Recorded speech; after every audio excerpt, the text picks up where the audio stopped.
What's that? You want to be scared? Come with me.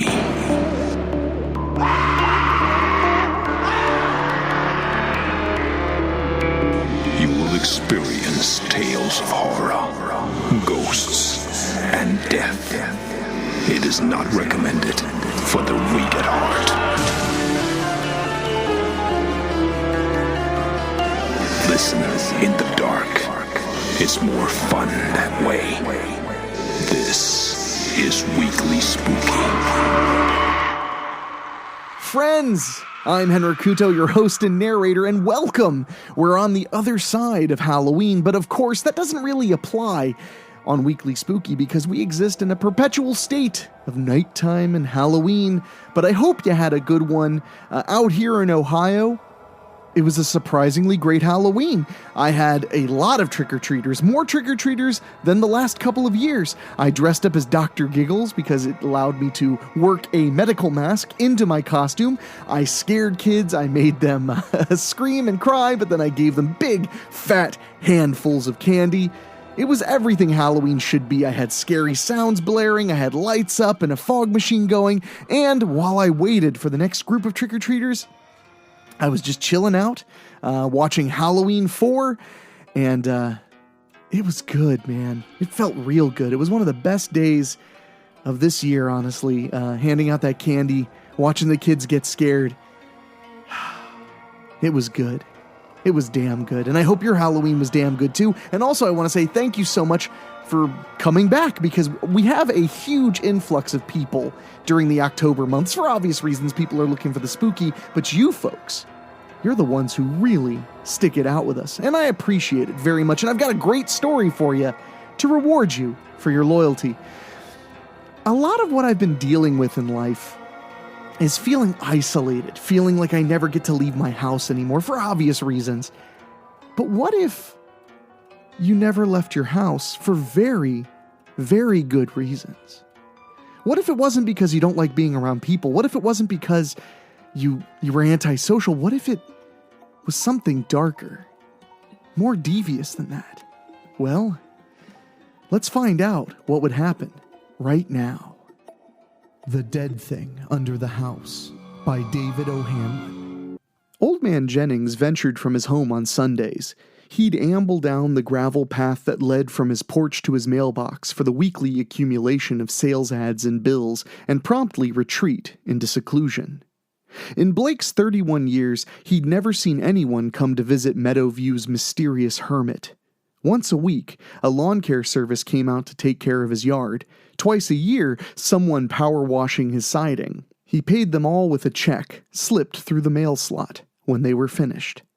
A barred door with 2 locks hung on both the front and rear of the house, and they stayed shut. He would open the ornate front door with its beveled stained glass window to enjoy the weather, but never the security door.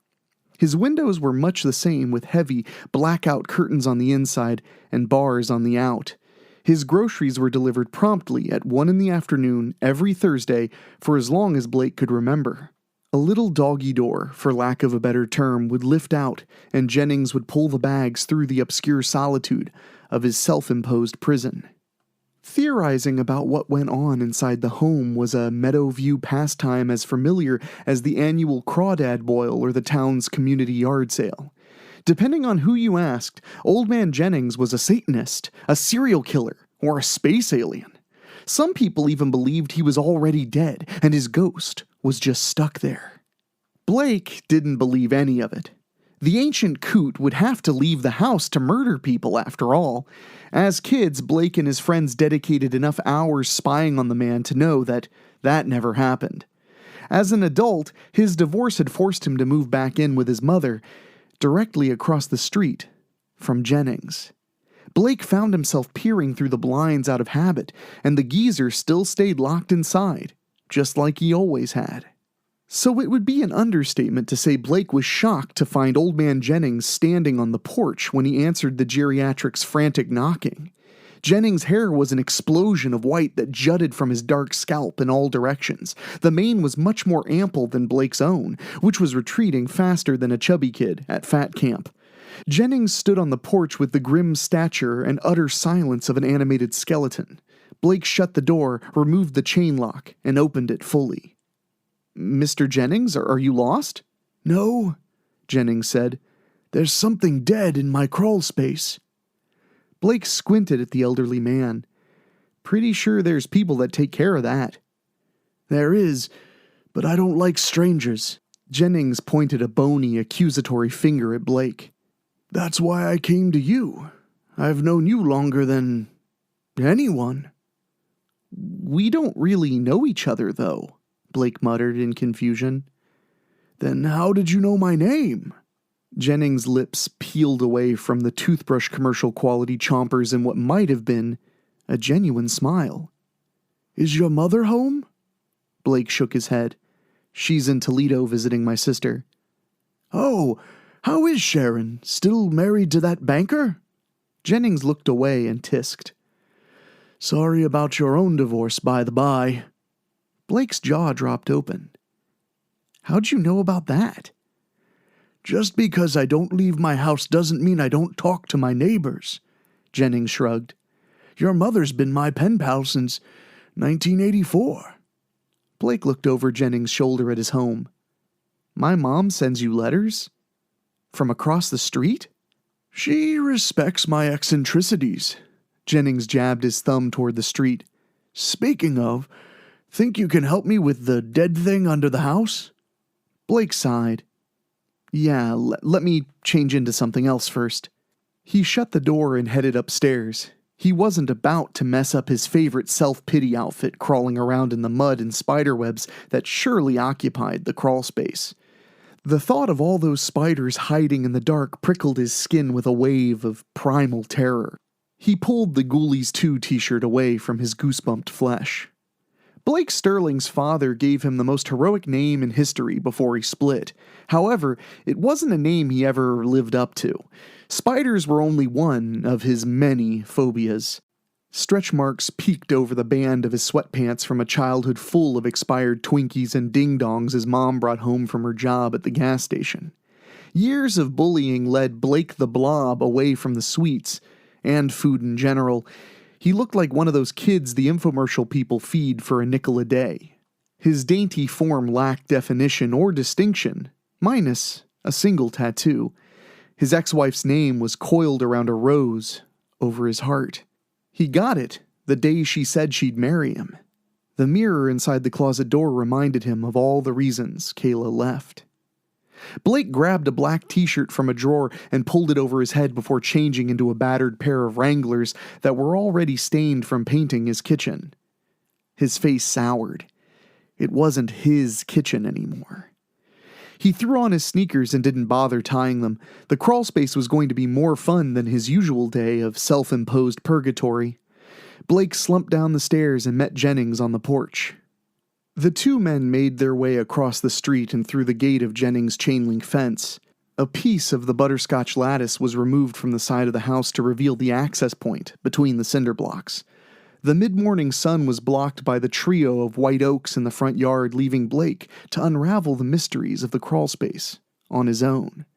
The putrid, sweet stench of rotting meat lingered leisurely from the opening. Blake knelt down and groaned. "A bit tight," he said. "It's called a crawl space for a reason." Jennings tapped him on the shoulder with a small, metallic flashlight. "The smell is strongest in my bedroom. Straight ahead 15 feet, then hang a left. You should find whatever it is in that area." Right. Blake took the light and let its beams stag into the tangible darkness. "Mr. Jennings, are you sure you don't want to call someone that knows what they're doing?" "You're a grown-up now. You can stop with the Mr. Jennings stuff. My name's Harp, and you do know what you're doing, Blake. You're pulling a carcass out from under my house for me." He turned to leave, then twisted back. "Oh, I've got an apple pie cooling right now for you, too. Come get me when you're all finished." Blake shimmied into the space. The flashlight revealed a few broken spiderwebs dangling from the floor. Whatever died had crawled in along the same path that Blake now took, and the goosebumps quickly returned. He clamped the flashlight between his teeth and crawled along, panning his head from side to side looking for vagrant spiders as much as he was the dead thing. Once he made it what he surmised to be 15 feet, he turned as Harp had instructed. A wave of steam swirled in front of his light, and he paused. Blake took the instrument from his mouth and huffed hard, watching the breath fog. He crawled forward slowly, shivering at the sudden bite of cold pressing against his face. The progression was like stepping into a meat locker as he left the warm summer air behind. The temperature continued dropping with his advance. Something jutted out of the earth in front of him. He squinted at the shape, trying to discern its nature. It didn't help. Harp's pungent guess spread its perfume with exponential intensity as he inched closer. The light flickered and dimmed before it could reveal the source of the growing stench, and then went out completely. Blake continued onward, shaking his head like a dog in an attempt to bring back to life the tool. It worked. And how he wished it hadn't. The illumination fell on the mound of disturbed dirt, and then onto the arm. The very human arm that reached out of the shallow grave with its fingers furrowed in the soil. Blake followed the limb to the naked shoulder, up the livid flesh of the neck to the face. Between the strands of dirt-caked blonde hair, the dead woman's expression was frozen in a final moment of stark terror. The flashlight plopped next to the corpse with Blake's panicked screaming. He scurried backwards until he was far enough away to risk taking his eyes off the corpse and turned in a mad dash for the exit. Blake collapsed onto Harp's porch swing. The neglected chains called out in a demented screech at the arrival of its first guest in decades. Harp pushed open the security door and watched Blake shudder with heaving breaths. "There's a dead woman under your house," Blake whispered. Harp leaned on the porch rail and crossed his arms. "Just the one?" "What?" Blake took his eyes off his shaking hands and looked at Harp. "Was there only one body down there?" I don't know. I didn't keep looking after I found that one. Why would there be more than one? Why are there any?" Blake shot up. "Why the fuck are you so calm right now? Exactly how many dead bodies under your house would you consider to be too many?" 3, Harp answered matter-of-factly. 3 would be very bad. Did you bring the body out?" "I'm not disturbing a crime scene." "Do you know that she was murdered?" Harp raised an eyebrow and held his hands open, waiting for an answer. When Blake shook his head, he continued, "So, it's not a crime scene. She might have crawled under there on her own. I need to see the body to be sure." "I'll draw you a map because I am not going back down there to get her." Blake paced the porch. "She was partially buried, so that rules out your theory." "And she was pale." Harp opened the security door and held it ajar. "She looked scared, and there was no blood around her. That sound right?" Blake nodded. Harp gestured for him to enter the home. "You'll be my first guest since 1981. Did you kill her?" Blake watched the old man's face fall. "No, but I know who did. 1 body means he's found me. 3 would mean he's not alone, so let's hope you didn't miss any." Harp Jennings nodded for Blake to come in. "The pie's ready. We need to talk." The tangy sweetness of the pie reminded him of the ones his mom served him every Saturday morning. It soothed him from the shock of his discovery.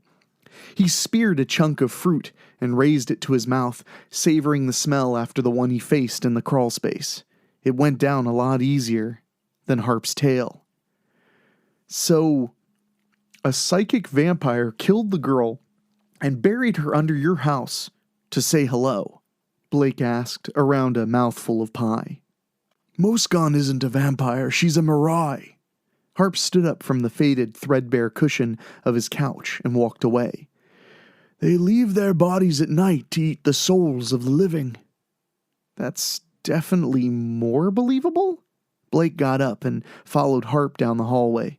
Pictures hung with yellowed pieces of tape along the corridor. One showed a smiling, young Harp Jennings sitting atop a camel in front of a pyramid. Blake skipped to the next few and found another showing Harp in furs with a pack of sled dogs. Harp passed through the archway of the kitchen. I wasn't always a homebody. Why aren't the pictures in frames? The Moroi can travel through mirrors. Harp pulled a picture from an archaic Frigidaire. A single picture hung on the door from a heart-shaped magnet. Harp and a woman standing at an altar. He touched her face lightly. I learned that one the hard way. Okay, let's pretend like I believe any of this. Why is Moscon pissed at you? The last time I saw him, I stuffed his mouth with garlic and sewed his lips shut before burying him. Harp sat 2 glasses on the counter. I'm pretty sure that's what did it. He poured the tea and handed a glass to Blake. I need you to help me kill him. Blake sipped the tea and shook his head. We need to call the cops and report the body. In the morning. Harp pointed at the floor. He continued before Blake could protest. Look, she's been there this long. One more night won't hurt. You think I'm crazy and I think there's a monster coming to kill me. Give me until morning to prove one of us right. It was 3:15 in the morning, and Jennings was clearly insane. Blake's chin dipped closer to his chest as he nodded off once again. Harp poked him in the thigh with a sharpened branch from the front yard's oak trees. Blake snapped awake and clutched his makeshift spear, ready for a fight. Not that he'd ever won a fight in his life. The garlic bulb crinkled as Harp rolled it in his bony fist. We have to stay awake, boy. That bastard's coming tonight, Harp whispered. His eyes jumped around the room, looking for signs of movement. You said the bars keep him outside, and there's no mirrors he can use to sneak in here through. Blake stood up and dropped his spear on the coffee table. Even if he comes, we'll never see him. Damn. Harp licked his lips. I wanted to keep him out for so long that I never thought about needing to lure him in. Think we should open the door? Yes, we should. Blake squeezed Harp's arm gently. So that I can go home and call the cops to come and get the girl. There's no monsters, Harp. We'll get this sorted out in the morning and get you somewhere safe where you can get the help that you need. The help I need? Harp pushed Blake away. You foolish boy. I've seen things that would make your asshole pucker so tight you'd shit spaghetti noodles.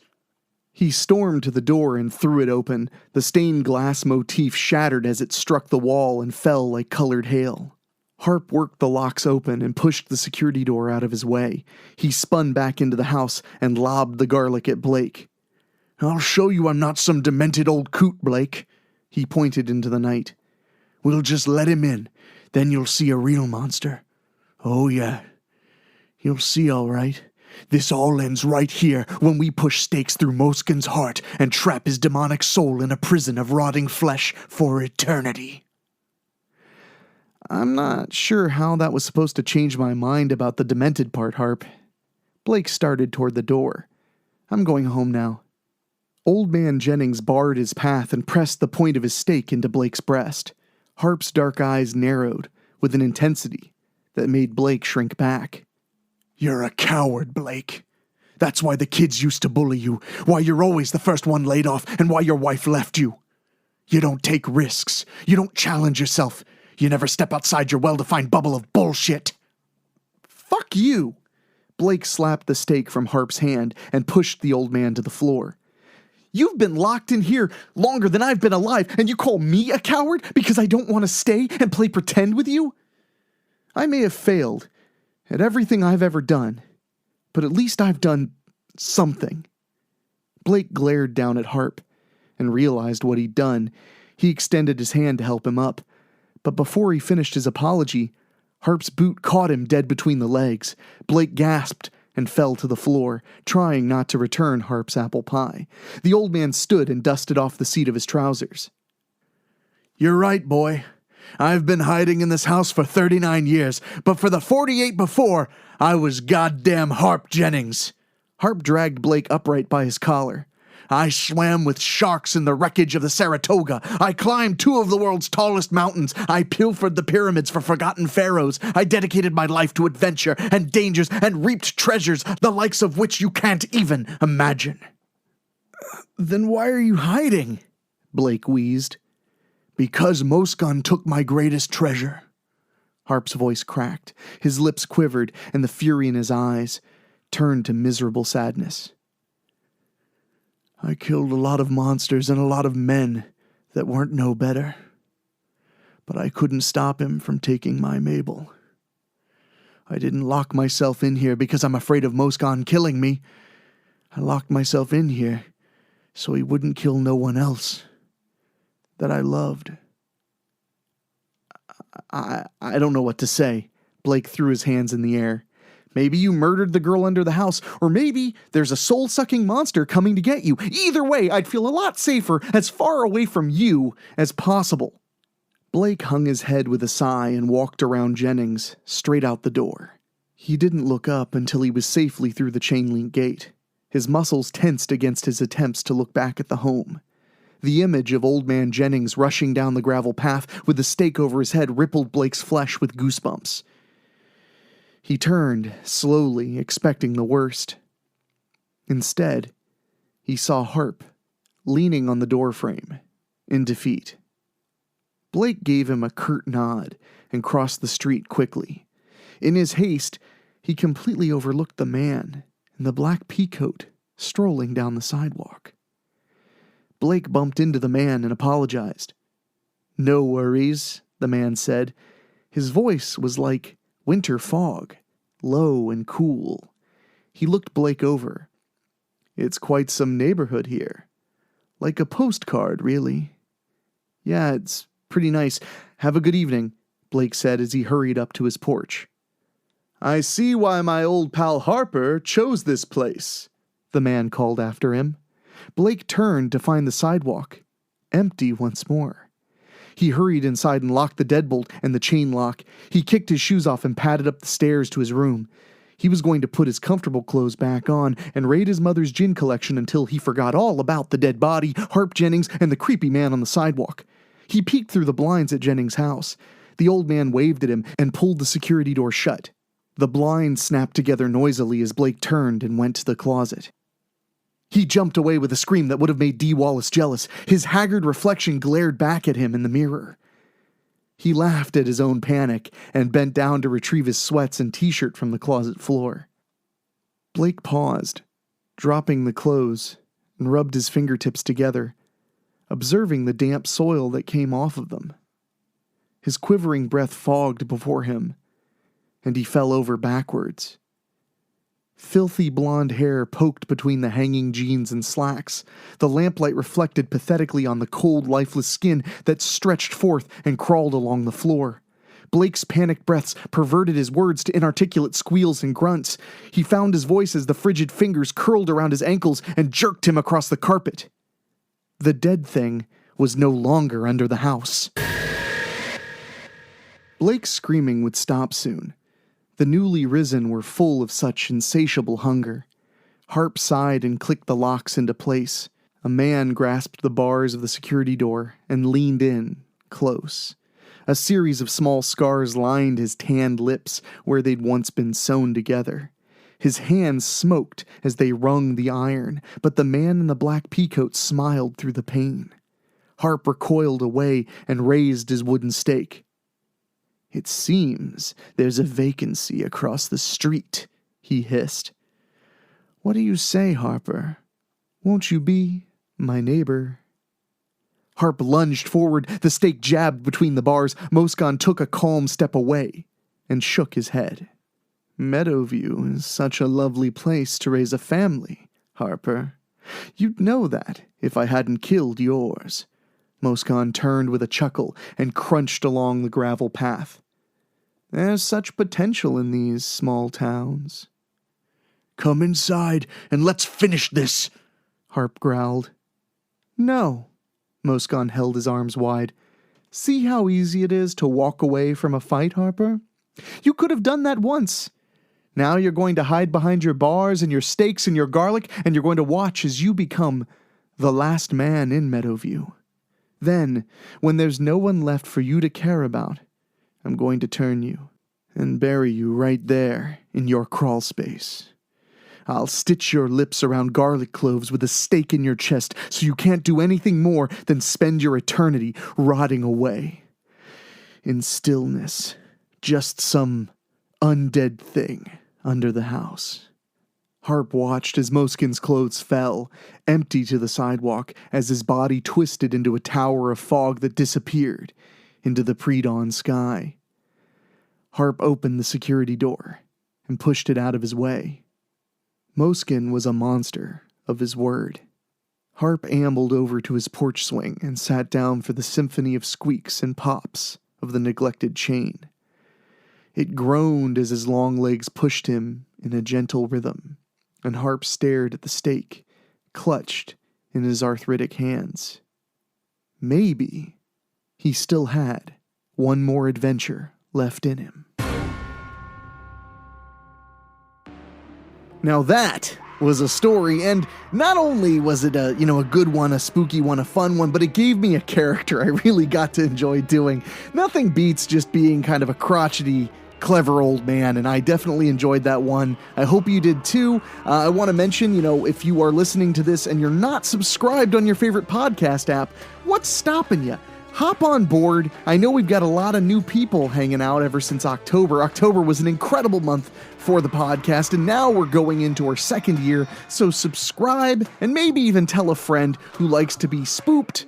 Also, you can go to weeklyspooky.com and you can support us either on Patreon or by buying a t-shirt, or really, you could just send an email and say you really enjoy the show at weeklyspooky@gmail.com, or submit a story of your own, and maybe, just maybe, I'll read it on the air. So, I just want to mention all that. weeklyspooky.com for all of your weekly spooky needs. I also want to send a big, fat thank you to our Patreon backers. You guys are great. Another month, you guys are helping us keep the show afloat, and especially our Patreon podcast boosters, Karen Ouimet, Jack Kerr, Jeff Hilton, Craig Cohen, Rob Fields, and Kevin Fry.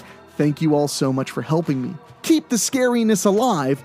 Also, we're going to have a very special, interesting and gross Thanksgiving story this month, so make sure you stick around for that too. It won't quite be as disgusting and disturbing as last year's, which was probably the most disgusting and disturbing story we've ever had on the show. You should definitely go back and listen to Thanksgiving dinner from last year if you get a chance, but it won't be quite that bad, but it'll be close. So thank you guys for hanging out. Thank you for listening and enjoying the scariness with me, because we got 52 weeks of Halloween that we still need to celebrate right here on Weekly Spooky. So I'll see you guys next week. For myself, for my producer Dan Wilder, and for our composer Ray Mattis, please stay safe but stay scared, and I will talk at you later. Thank you for listening. Make sure to find your way back next week. But for now, you are safe. Trust me.